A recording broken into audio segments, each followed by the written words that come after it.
Okay, grab your notes. Today we're talking about conditions in contract law, and I'm not going to sugarcoat it. In my opinion, this is one of the more challenging concepts in contract law. Not because the definition is impossible, but because the word condition gets used in different ways, and that can make things feel more confusing than they really are. The good news? Once you see the pattern, it starts to click. So let's walk through it together. Before we jump into the technical rules, I find it helpful to anchor this concept with an analogy. So let's imagine you and a friend are planning a road trip from San Francisco to Los Angeles to see Taylor Swift at the Rose Bowl. Now, obviously, the goal of the trip is to get to the concert, but along the way, there are lots of little things that have to happen. Restroom stops, coffee breaks, maybe a little sightseeing. Conditions in a contract work very much like that. They're events that happen along the contract journey, starting after the contract is formed and ending when everyone finishes what they promised to do. As we walk through this topic, if things start to feel confusing, just come back to the goal of the trip, getting to the concert. Okay, quick foundation. A condition is an event that is not certain to occur subsequent to acceptance and prior to discharge. I know, that's a lot. So let's unpack that. When we say event, we mean some operative fact. Now, don't let that phrase operative fact scare you. An operative fact just means a fact that is legally significant. In other words, an operative fact is one that actually matters in the case at hand. So, for example, the color of one of the parties' shirts is probably irrelevant, whereas whether they signed a contract at all is probably relevant. And although the terms acceptance and discharge have specific meanings in contract law that we'll talk about in other videos, for the purposes of understanding conditions, just think of a condition as some event that happens sometime after the contract is formed and sometime before the contract ends. Now, compare that to a promise. A promise is simply a commitment to act or to not act in a certain way in the future. Okay, so to put it plainly, a promise is about future conduct and a condition is about whether something happens in the future. And yes, students mix these up all the time. All right, let's get back to our road trip. So you and your friend agree to go to the Taylor Swift concert in Los Angeles. Your friend can't drive, so she says, if you drive, I'll buy the Taylor Swift tickets. You say, deal. Then you suggest stopping at Santa Barbara along the way. It's on the route, and neither of you has been. Your friend agrees. But plot twist. While you're driving, mudslides block the direct route to Santa Barbara. And now getting there would add 2 extra hours. Your friend says, yeah, maybe let's skip it. But you're thinking, hold on. Part of the reason I agreed to drive instead of flying was for that Santa Barbara stop. So here's the $1,000,000 question. Is the Santa Barbara stop a condition or a promise? Because legally, that distinction matters a lot. If it was just a promise, skipping it might be a breach, but the trip to Los Angeles continues.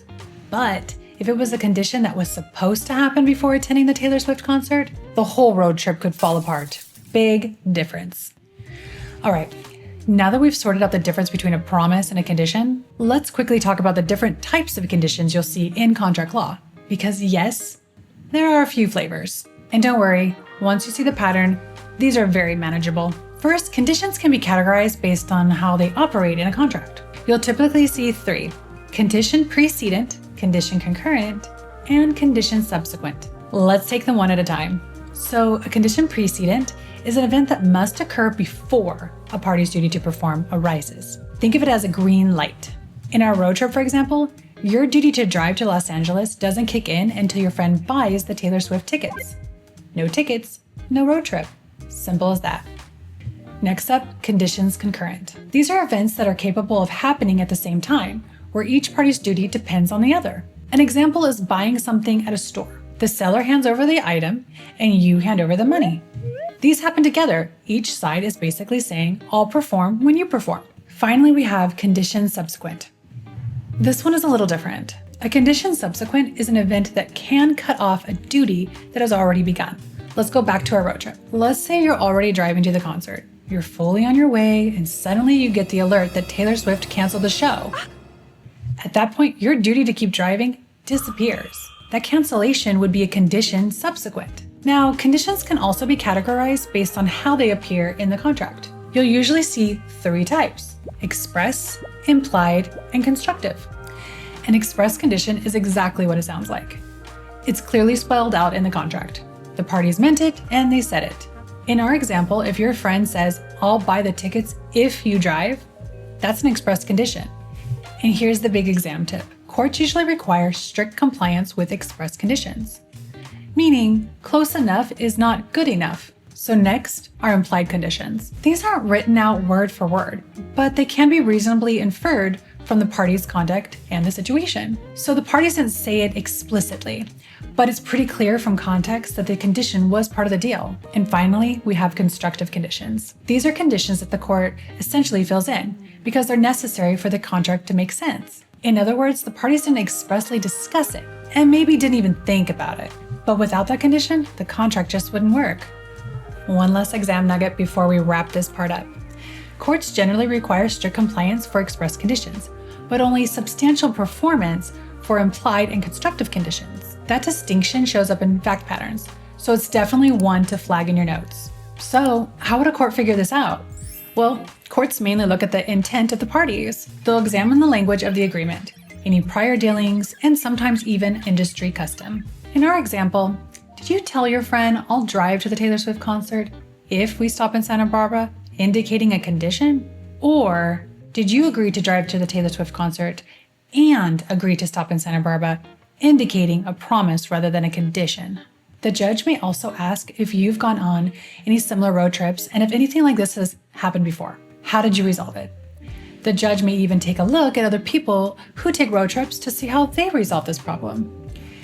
Here's a really testable point. If it's unclear whether something is a promise or condition, most courts will interpret it as a promise, not a condition. Why? Because courts generally prefer to avoid forfeiture and preserve the deal, especially where there has already been substantial performance. In our road trip example, unless there's a clear indication that you agree to see the Taylor Swift concert on the condition that you stop in Santa Barbara, the judge would rather see that the purpose of the road trip be fulfilled. So at the end of the day, the big thing I want you to remember is this. A promise is about future conduct, but a condition is about whether an event occurs. And that distinction matters because the legal consequences can be very different. When you're working through the fact patterns, slow down and ask yourself, is this something the parties promised to do? Or is this an event that must occur before performance is required? That one question alone will help you avoid a lot of confusion in contracts. So that is conditions in contract law. Keep going, keep reviewing, and keep studying. And as always, thanks for studying with me.